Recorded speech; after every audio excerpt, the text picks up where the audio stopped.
Welcome to the Biz Connection, a show dedicated to the education, motivation, inspiration, and empowerment of business entrepreneurs everywhere. Now, here are your hosts, Jim Rosetti and Ron Nielsen. Okay, and we're coming at you once again. We are talking business on the radio, and we're so glad to have you on board. And you're listening today to America's all business talk show on the radio. And good morning, Ron. How are you doing? Good morning, Jim. Good morning, everybody. And we're ready to go. We got great guests today, as usual. Things are moving along in the world of entrepreneurship. In the world of entrepreneurship, when we're halfway through the summer. It's kind of hard to say that, you know? Yeah, it's a little... At least it feels that way. It's a little depressing to say that, but, you know, fall is a great time of the year. I love that. It's my favorite time of the year. It's just that I don't want to see the snowflake. If it wasn't for the season that followed, it would be my absolute favorite of the year. There you go. If you've been listening to our show, you know that our mission on the Biz Connection is really to educate, motivate, inspire, empower, and yes, maybe entertain folks along the way. There's nothing wrong with that. And we like to look at ourselves as a clearinghouse for all business resources. So, and the show is actually promotes many of the chambers of commerce. Mm-hmm. We really promote chamber membership for people. Chamber membership and, more importantly, chamber participation. Yeah, that's a big part of it. People forget. Mm-hmm. Yeah, just don't plug in to be a member. Go and get involved. Just don't pay your dues. Yeah, there you go. You only get out of it what you put into it. Right, exactly. But I look at organizations like one of our sponsors, Lakeshore Technical College, offers such a myriad of great business resource for people. Mm-hmm. And I'm a volunteer for an organization called SCORE, which is headquartered in Washington, D.C. There are some roughly some 13,000 volunteers mm-hmm. that really mentor people, not only in business people, but people wanting to start up a business or people needing a little help or step up. And it's a good bang for the buck because we don't charge folks. But a lot of the information and a lot of the assistance they're going to get, it comes a point in time where these people really graduate to where they need a real business coach. Mm-hmm. And that's where Ron comes in. That's right. Advocoaching services. But it's really important that you get off on the right foot. I mean, if you don't get off on the right start, you're not going to end very well. Right. So it's really, really important that you get somebody who you can bounce ideas off and can help you do the right things when you get started. That's a good segue into. I got some things this morning that I want to talk a little bit about, and it's 10 common mistakes that startups and small companies make, and maybe we can rattle through these because I think they're important for a lot of. Absolutely, they are. People to know, and starting a business, and I see a lot of people that come into the SCORE meeting, my first meeting with them, and they're just full of enthusiasm for something, but the idea has not been thought through yet. So the first one is drinking your own Kool-Aid, and that is overestimating the enthusiasm for your product and service. You know, we can be enthusiastic, but what's it our friend Tom Wilhelm, patent attorney, says when he patents a new item? Is it marketable? That's right. And make sure that when you are drinking your own Kool-Aid that you are being reasonable. Don't overestimate your sales. Yeah, and that's easy to get into that, thinking your product is more special than your customers perceive. Exactly. Eventually, it probably will be, but in the beginning, they don't know that. They don't know that, and they might not get it, and it might take a little work to send that message. That's right. So the second one is not validating your market demand, thinking that your product is a winner before making sure that you get a solid base of people who agree with that. How true. Yeah. You got to have a core group of people that are your frequent buyers. That base. A very common mistake. Even things that come out brand new, things that we take for granted today, like personal computers. People didn't just, there wasn't suddenly a market. Right. It had to be created. And, once the created market it hits critical mass, it's a different story. But it takes a while to get to the critical mass point. Absolutely. The third one is starting to work with customers too late. Only engaging with customers when the product is ready for sale. Sometimes that's you got to prep the market a little bit. Know your customers. Know what they want and what they need. Yeah.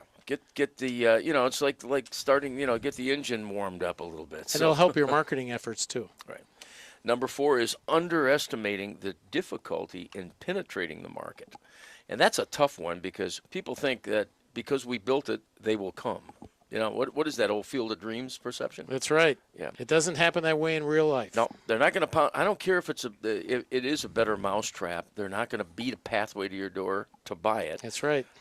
And they're not going to interrupt their lifestyle to do business with you or your service or your product. Exactly. Until you penetrate that market and give them a reason to. Mm-hmm.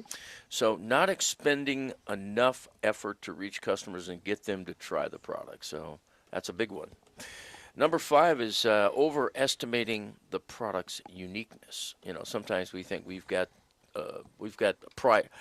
proprietary product or service, and nobody else can duplicate it. Nobody can duplicate it. And oftentimes we find out that's not right. That's right. Yeah.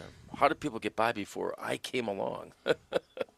So related to drinking your own Kool-Aid, this refers to not taking competition into account, where competition can be another product or service or whatever customers are using today. Number 6, underestimating the effort needed to build the product.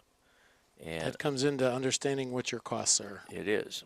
Promising to get to market before you can actually finish the product. Sometimes we talk. I got a friend of mine that tends to talk a little too much about what his ideas are before he really implements them. That's and right. Knows how they're going to come together. Don't overpromise. You're better off to underpromise and overdeliver. Yeah, exactly. Number 7, and this is another tough one, and it's a very, very difficult one, and I run into it all the time with small business people, is hiring the wrong kind of people. And Ron, you're an ex-HR person. That's right. You don't necessarily want to build a team that's just like you, because if you do, they're always going to agree with you. And if they agree with you, boy, you can get yourself in trouble. Well, that's surrounding yourself with a whole bunch of yes men. That's right. Is that what they? Yeah. That's what they say. And how many corporate CEOs do that? I tell you, that is very, very common. Number 8, not focusing. Oh, another big one. Being tempted by side projects and spreading yourself too thin, which I tend to do at times, to focus on developing your company's main value proposition. Right. So, don't. Number 9, and we're almost done here, not pricing correctly. Under or overpricing the product may inhibit adoption. So Either one can hurt you. can hurt you, yeah. And then not having a long-term vision that scales.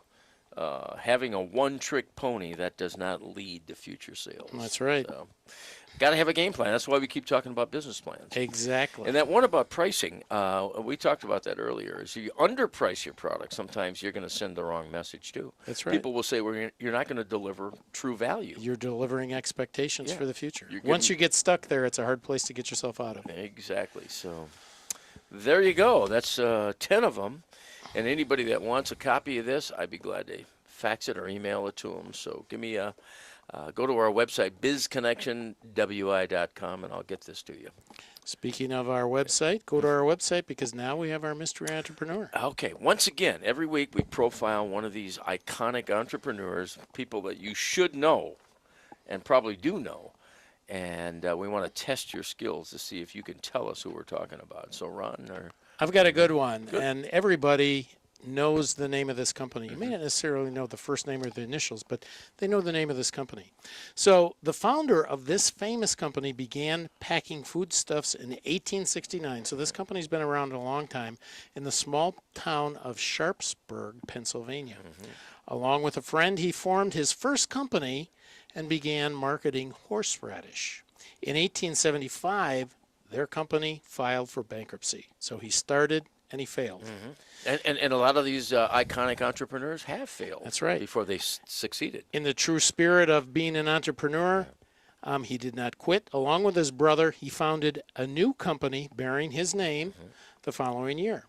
While riding in an elevated train in New York City, he was inspired by an advertisement he saw of a shoe company boasting of 21 styles.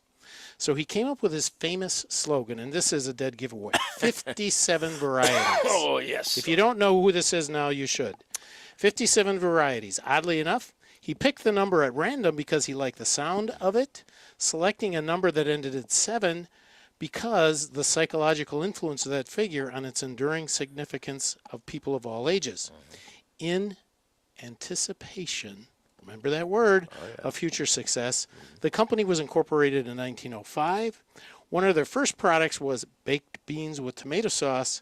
The tomato sauce, later named ketchup or ketchup. I'm not exactly sure. That's always been an age-old question for me. Yeah, I've always had... Became their most famous I'll product. answer to both. The heiress of the fortune created by this famous entrepreneur was just recently rushed to the hospital. She's been in the news this past Monday with a critical illness, and her husband has ran for the presidency of the United States and is currently our Secretary of State. Okay, and with that, if you know who we're talking about, right now you're on America's All Business Talk Show on the radio. And remember, behind every business, there's a story to tell, and on the Biz Connection, we're telling them. Stay with us. We'll be right back after a message or two.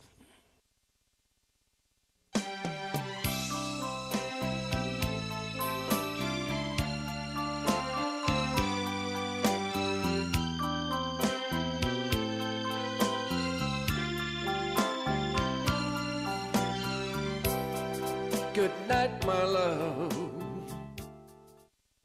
There we go. Now we got mics. We are back. We're talking business right here on the Biz Connection. Once again, I want to give out the web address in case you know who that mystery entrepreneur was. We'd love to hear from you and send a little gift your way. It is bizconnectionwi.com. And just go ahead and fire it off. Who are we talking about? That's right. Tell us who that is. This one they should know. That's and help such a brand. help me find out what that age-old question is: ketchup or ketchup? I lay awake nights thinking about that. Now he's got me bothered. to do a little bit of a survey on that. Okay, we got our segment coming up is by attorney Tom Wilhelm. Tom has been a sponsor of our show for a few months now, and we've been doing a series of questions with Tom, and I went to his office and we fired off questions. He's a patent attorney, copyright attorney, intellectual property attorney. We call this help me out. Tips here. from Tom. There we go. Tips. Legal tips from Tom. Intellectual property tips from Tom. Here we go. I'm talking with Tom Wilhelm Law, and we are discussing patents and patent infringement. Which brings up a question today, Tom, that is on the minds of a lot of people, is what can we do in the event of patent infringement? It's a great question, Jim. A lot of people are concerned about that because it's well known that the costs of enforcing a patent in a lawsuit is really high. They're very expensive. Oh, sure. Yeah. And so most people are concerned that if I get a patent and if somebody infringes it, is that my only option? And the answer is no. The good news is that's not your only option. It certainly is a plan B that sometimes has to be used. But if we look at historic records of patent infringement, we see that even where a lawsuit is started, over 90% of the cases never make it to trial. Mm-hmm. Nobody wants to pay the costs, and particularly the attorney cost, of that infringement trial. So most cases, even if they get to the court, which many of them don't, but most cases never make it to trial. They get settled by negotiation as both parties learn more about the case. The more typical way to handle an infringement situation is to engage the infringing party in some sort of a conversation. You can do that by letter. You can do that by picking up the phone. Some people will call it a cease and desist letter. I tend to call it a nastygram. There are some pluses and minuses on all of these. There are risks, there are rewards going both ways, depending which one of the avenues that you choose. Most of our clients will opt for an informal contact of some sort. Typically it is by letter or by phone, to see if we can't work with the other party to bring a reasonable conclusion to the problem. Right. So it doesn't always have to go to right to court litigation and high costs. There's You know, Jim, about half of my practice now has to do with resolving issues of infringement of one form or another, some sort of conflict. And it is rare for me to go to court. We just don't have to do that in most cases. I think that's what people wanted to hear. Well, that's the good news. The bad news is once in a while you have to, and right now we are involved in a very nasty litigation in Sure. the federal courthouse. It looks like it's going to go to trial, unfortunately, and sometimes you have to. But for the most part, you don't have to do that. Okay, that's Attorney Tom Wilhelm. WilhelmLaw.com is the website. You can go to our website at bizconnectionwi.com and click onto his logo, and you'll be able to get right to his site. If you have a question for Tom, don't hesitate to fire it off, and we'll get it to him. That's our thank you again for joining us today, Tom. Oh, thank you very much for having me, Jim. Okay, if you get a nastygram, then probably you've infringed somebody's patent rights, Could as very well be. Tom said. So I guarantee you, if you mess with any, and I found this out the hard way, Disney characters, or put any of his, you're going to get a serious cease and desist letter. And you better pay attention to it because they mean business. That's right. They got the money to go ahead and do the litigation, believe me. But that's good to know that not every time, very seldom does it go to trial. That's right. It gets resolved, and that's probably a good thing. Maybe not for all the attorneys, but Well, Tom is a very knowledgeable guy in that arena. So, okay, we got a great show. As we said, one of the things we do on the show is behind every business we tell a story, and we find out a little bit about the people behind the business, a little bit about their background, and a little bit about what motivates, what drives them. And I think that inspires a lot of other people that listen to the show. They want to know, hey, I want to be in business, or I am in business. What are they doing that I could do? And that's what we hope a lot of our guests are imparting with people on the air. And we got a gentleman here I've known for a while. I know you have too, Ron, from my BNI group. He's a BNI member, Business Networking Group. And I know him to be a very dynamic young business professional, and I'm very impressed with him. And we're glad to have him on board today. Mr. Brian Schwaller is in here from Eco-Manity is the name of the company. Brian, thanks for joining us today. Thanks for having me. I appreciate it. Yeah, it's a long time, and we finally get you to the microphone. Yeah, it's so. been a while. But you're a guy that wears a lot of different hats. You got a painting contracting business. You've got a company that deals with I call it the green. Is that The green. good? Yeah, that's a good word. Yeah, I mean that's a real today word, Yeah, right? it's a popular word. It might not be around in 10 years. Oh, I think that's going to be around for a lot longer than 10 years. But I think it's trendy right now. Everybody wants to be recognized as somebody that embraces the green side of doing business. Absolutely. And tell me a little bit about your background, Brian. What motivated you to get into your own business? Well, actually, my father started a company when I was about 10 years old, and I grew up working for him, local company in town here. Yeah. And, so I just grew up kind of in the business, watched it grow, and it was time to graduate high school and go to college. I said, well, what am I going to do with myself? And decided to go to Lakeland College down the road and get a degree in business administration. Oh, okay, BA degree. Yep. Okay.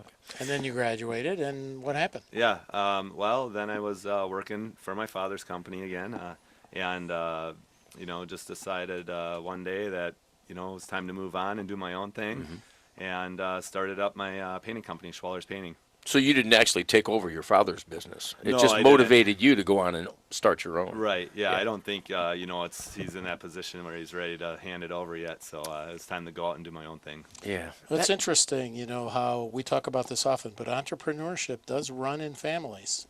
And there's a reason for that. Well, yeah. And I was just going to say that because I think a lot of the people that started their own came from where their fathers or mothers engaged in their own business. And it just kind of runs true to form. So, or you wind up taking over the parents' business. Okay, we are coming up on a break here. We're talking with Brian Schwaller, Schwaller's Painting and Staining, and Eco-Manity. We're going to get into the Eco-Manity side of it when we come back. We are going to get into the Eco-Manity side, and Brian is also a very prominent, I think you're president of the Sustainable Living Group. And That's we correct. want to talk a little Gonna bit about find out that. more about that. Yeah, I want to know more about that. Okay, you are listening to America's all business talk show on the radio, and remember, behind every business, there's a story to tell, and on the Biz Connection, we're telling them. We'll be right back after a message or two. If you ever decide to motor west, Okay, as you're motoring west, keep us in mind because we're kind of east here. So anyway, we are talking biz right here on the Biz Connection, and our guest today is Brian Schwaller, and finding out a little bit about Brian's background. So you finished with a BA degree from Lakeland College, and went into your own business, and now you've got the Schwaller's Painting and Staining, which is pretty explainable. I mean, that's just self-explanatory. But pretty straightforward. when you get into Eco-Manity, a lot of people may, and I know I've been in the B&I group, and it took me a while to really grasp what the Eco-Manity was. And maybe for the listeners, maybe we could talk Sure. a little bit about what that means. Absolutely. At Eco-Manity, our tagline is "Your savings is our success." So what that really means is we focus on our customers, and by customers, it's industrial, ag, commercial, and municipal. Yeah. Not Yeah. so much on the residential side. But we really focus on reducing our customers' energy costs. So Yeah. when we get their savings, that's kind of our success. That's Okay. what we're shooting for. So more the corporate or the bigger Yes, commercial exactly. client. Exactly. Somebody with at least $1,500 up to $50,000 a month in utility bills. Oh wow. So Brian, let me ask you a question. You started out in the painting and staining business. So what motivated you to move into Eco-Manity? Well, Eco-Manity, I've always kind of been, we talked about the green word. I call people like me greenies. I've always kind of been a greenie. You're really not the color green. No, I'm not the color green, but no, and that's always been my passion. So I was, I was doing my own thing. I was painting, and I listened to a public radio show. We won't hold that against you. Right? About wind power, and I was really fascinated about wind power.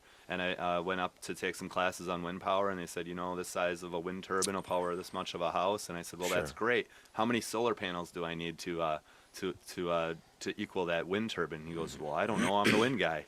So I said, well, okay, I want to take a solar class. And I took the solar class, and I said, well, how big of a wind turbine do I need to make that much power? And he goes, I don't know. I'm the solar guy. And I said, geez, it seems like somebody should really know, to be able to tell a customer, like, is wind their best option? Is solar their best option? Is geothermal their best option? Right. Are there other cost-effective energy-saving measures that they could do? So that's kind of how I came up with the niche for Eco-Manity. So now you obviously then know answered all those questions. Right, we try to know as And much you- as we can. Absolutely. And you can help customers find the best solution Right. Yeah. for them Yes, we're more in any of one of those areas. more of an energy consultant than a salesperson. So what are you looking for, Brian?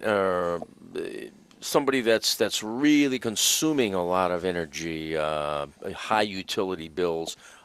Is it maybe they're consuming it and it's being wasted? It's going out the window. It's, Exactly. Yeah. Exactly. There could be inefficiencies in their facility. Inefficiencies, yeah. So it could be in their heating and cooling system. It could be in their lighting system. It could be in a number of their processes that it depends on the facility. And how they use power. So what we like to do is go in and do an energy audit. Right, Very low cost, and kind of take a look at the facility, how they're using the power, Sure. and then try to come up with some ideas. On how to start reducing.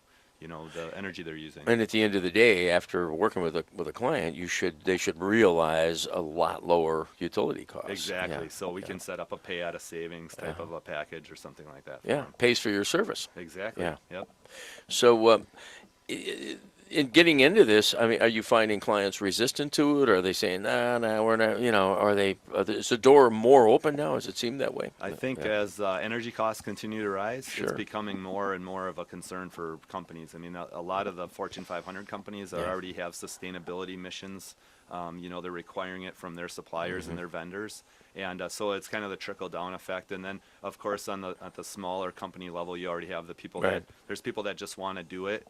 And, we find that a lot of people are just busy running their businesses. They almost look at their utility Right. bill as a fixed expense, and Right. it's not a fixed expense. Well, and as we hear the utility suppliers or the energy suppliers all talk, let's conserve energy and let's say, but that's really a conflict of interest in it because they sell it. Yeah. The more you use, the more money it means to them. Right, but at the same time, like That makes us suspicious. To well, some when we're degree. getting in a, when we had a shrinking economy a few years ago, it's not that big of a deal. But as we have an expanding economy, there's more factories getting built. There's additions going on. There's more homes going up. Right, So right. the population's continuing to grow. Yeah.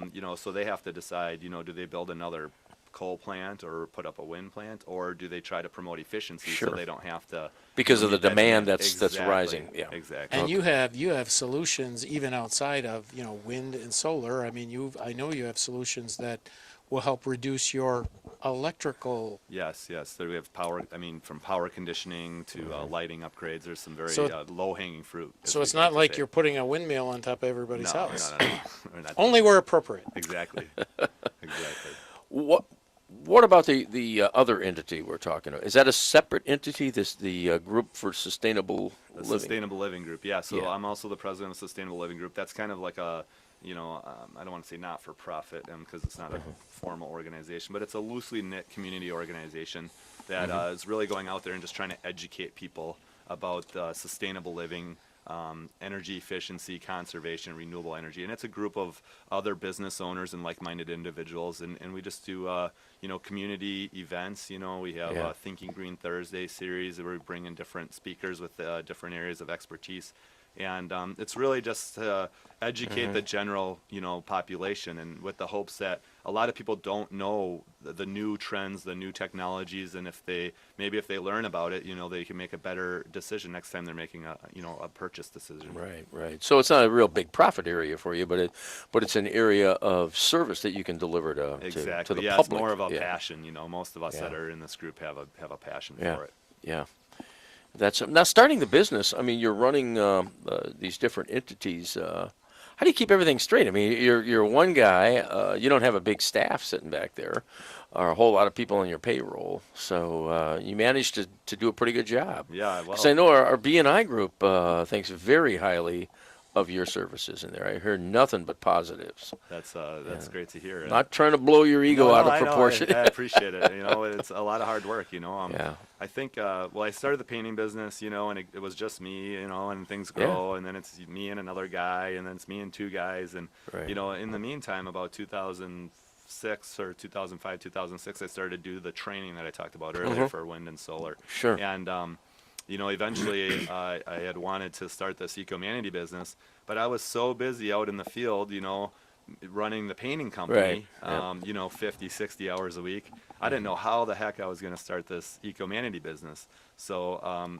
true said, I started working with AdvoCoach, and, we came up with a plan, hire a manager, delegate some tasks. Then we wrote a business plan, a formal business plan. I had the concept and some stuff down, but we wrote a formal business plan, came up with a sales strategy, a marketing strategy, and all that good stuff, and kind of launched into the Eco-Manity business. But it wasn't until, I was able to free up some, a core Right. block of my day, 4 or 5 hours a day that I was out in the field to be able to work on the Eco-Manity business, that I was able to get it off the ground. So actually, the assistance of a business coach really helped, and I think that's well said, because people's time gets away, and trying to manage that time is not an easy task. Your time, when you really think about it, it's your most valuable Yeah, resource. we don't going into it.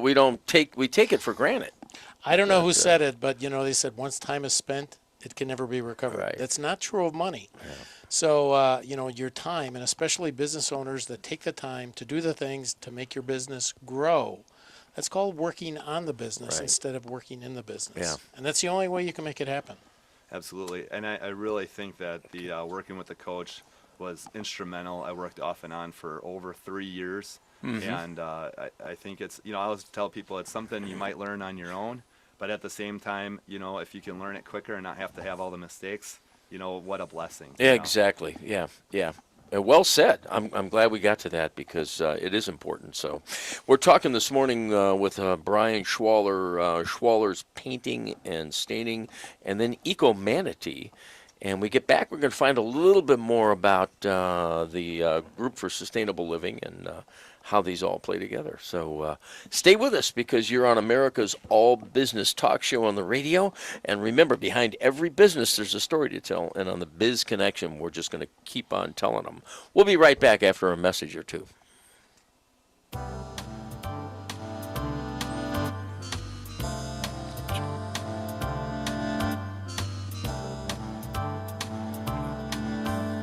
I've got you under my skin. Okay, we're back talking business this morning with Brian Schwaller. Eco-Manity is his company. And then Schwaller's Painting and Staining, along with the Group for Sustainable Living, which is another interesting facet of what you do, Brian. But one of the things I'm most encouraged by, and I'm hearing it from you this morning, is the passion people have for the businesses they start. And for you to take on the Group for Sustainable Living was kind of not a big money maker for you, but just something that you felt passionate to do and deliver to people as a service, which I'm real impressed with that. Yeah. I mean, it kind of started as, there was a bunch of businesses that we were working with around here, and not a lot of us were working in the Sheboygan County area. Yeah.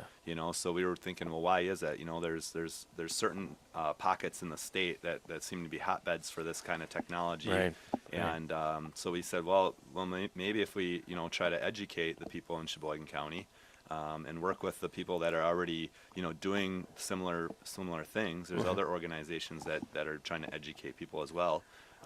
That maybe people will make a better decision in the future. That's right. And Jim, it's one of those ways education can actually help you market your business. Right. Educational marketing is huge, and especially in an industry that is just in its infancy.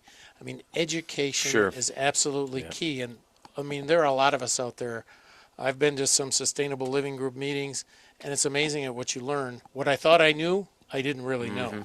And it's amazing what you learn and what the really good options are out there for all of us. Would like to reduce my gas bill, my electric bill, all those kinds of things. And it'd be a lot better if I didn't have to turn down the heat to do it. Yeah, we all. Well, how do you get people to these events then? Do you email market to them? I think Facebook, is the big thing, and word of mouth.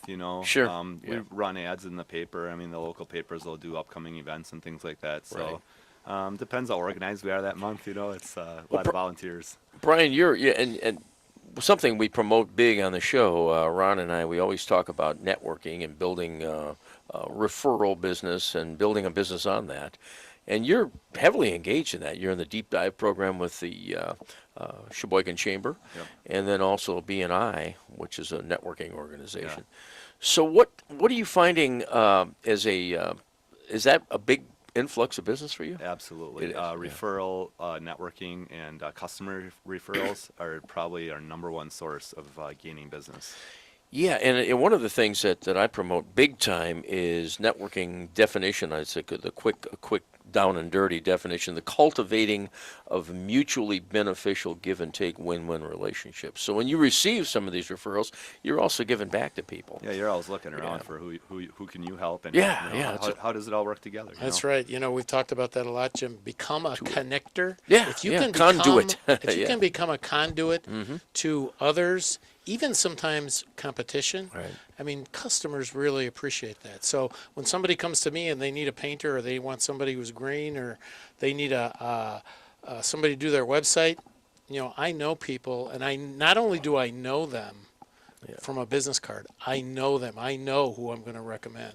Yeah. Because I don't want to give a bad recommendation. Yeah, you're guarded about giving out people that aren't going to deliver, and you don't know if they'll deliver or not. So. There's some education there too. Yeah, well, Brian, being trustworthy is absolutely a key part of referral networking. Brian, let me ask you a question. We were talking about this a little bit before, but you've got two businesses, and you learned how to manage your time. So now, in terms of your percentage of your time, just roughly, I mean, how much time do you spend on the painting business, and how much time do you spend on the Eco-Manity business? So with the painting business is very seasonal. Right now we're in the busy season, being summer. We can get the exterior work done, so it's about 50-50. When we get into the winter, it's a little bit of the slower season for the painting business. I can spend maybe 70-30 on the eco business compared to the painting business. So it depends. I mean, I'm very luckily have a lot of good painters and a good manager on the painting business, so that people, having good people around, you guys talked about it earlier, is very important. So you're not out there actually pushing a brush very often. no. I don't see you with paint stains on your pants very often. No, I still know how to do it, but I prefer not to.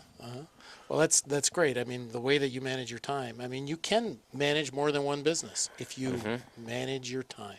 Yeah, getting a handle, getting your arms around that time management part of it. It's always been my biggest part of any business I've ever run is how to have enough hours. You always think there's going to be too many hours in the day.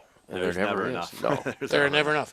And I know you also take enough time to make sure you spend time with your family and keep yourself in good condition. You're an avid bicyclist and maybe other things too. But that's important too, because if you ever lose your health, guess what? Everything else doesn't really matter. Yeah, that's something you can't buy back, unfortunately. But anyway, so as we come down the stretch here, we talk a little bit about your evolution in the business. You started right from college, so you've never really worked for anybody. Other than my father and a few odd jobs here and there, no, not really. You're like I am. You're unemployable. Yeah, I'm employable, yeah. That's one way to put it. Who would hire me? So, Brian, you talked briefly about putting together a marketing plan and a business plan. So when you put your marketing plan together, did you have any aha moments about marketing itself, what you've done, or what are some of the things that you've done outside of networking also that maybe you think have helped you create a success? It's funny with the marketing plan. You like come up with a plan, right? And you think it through, and you spend hours and hours and hours working on it, and then you got this awesome plan, and then you execute it, and you're like, you look at it 6 months later, and you're like, go back to the plan, and you're like, well, this kind of worked, this really worked, this didn't work at all. So I think the key is just always going back to it, because you never. It's always changing. It's always changing. That was kind of the J. Conrad Levinson, the author of the Guerrilla Marketing thing, is you implement these things, and what works you leave in, and what doesn't work, but you got to test them all to really figure out what's going to make it and not make it. You have to measure what works. Yeah. Too many businesses, they select a marketing tactic, or they're looking for that silver bullet, and it doesn't really exist. You got to go out there and measure it. You can spend a lot of time and a lot of money on marketing, but if you're not measuring the results.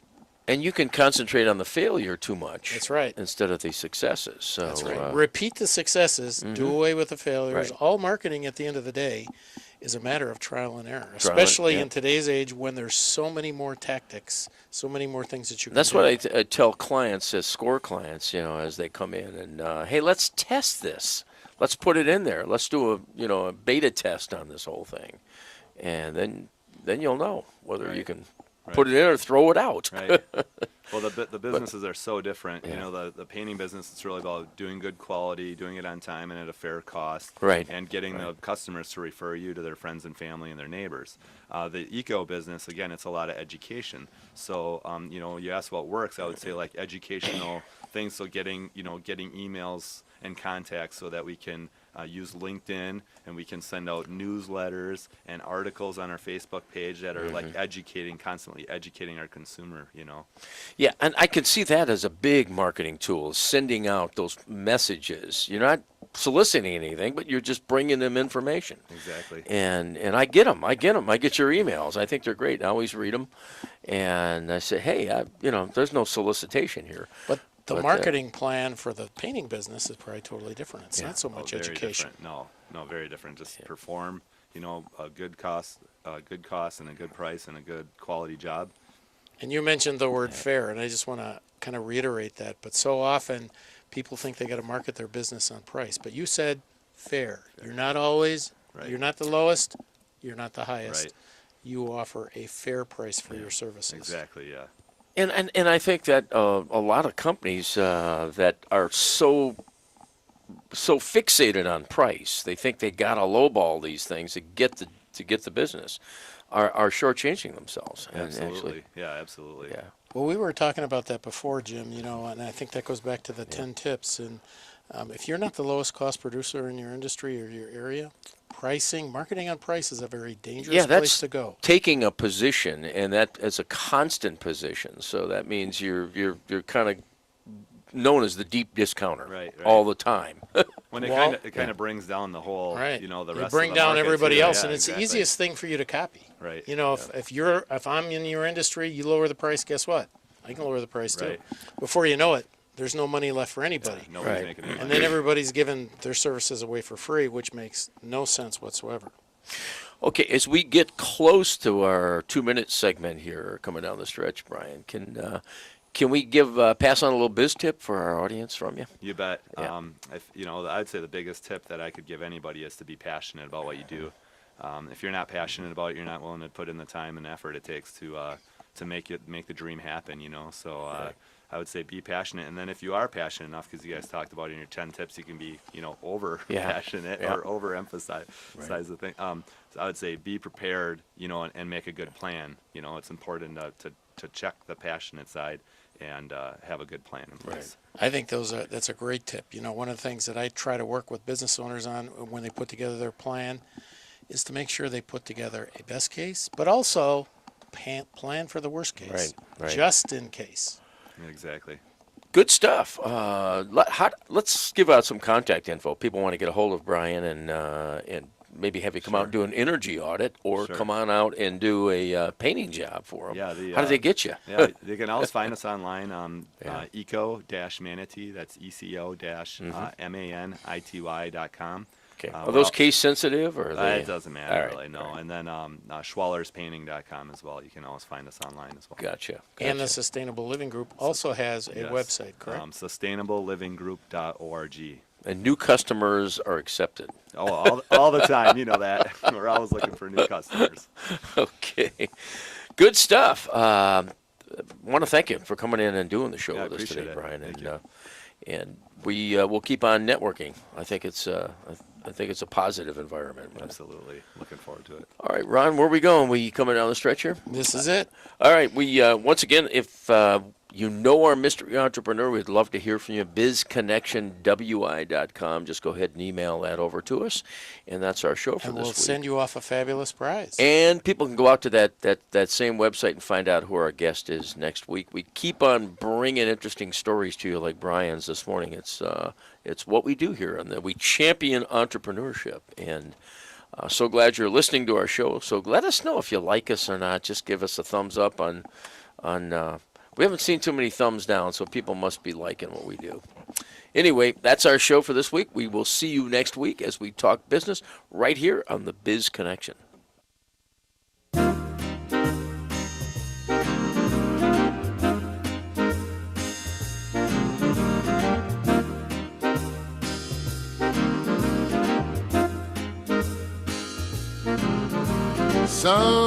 Someday